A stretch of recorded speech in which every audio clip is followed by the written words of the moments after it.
Est-ce une bonne idée de créer une société au UK pour optimiser fiscalement sa situation et avoir finalement son activité qui est facturée via la société au UK tout en restant résident fiscal en France? Alors effectivement, là vous tombez dans la première grosse erreur en matière de fiscalité internationale et c'est le cas typique du cas Caroline Receveur qui avait des sociétés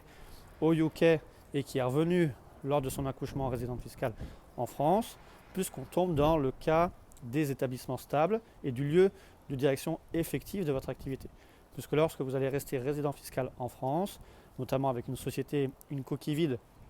ou une société dans une boîte aux lettres au UK, toute l'activité sera dirigée depuis la France et vous aurez du mal à justifier que dans vos contrats et dans vos relations clients,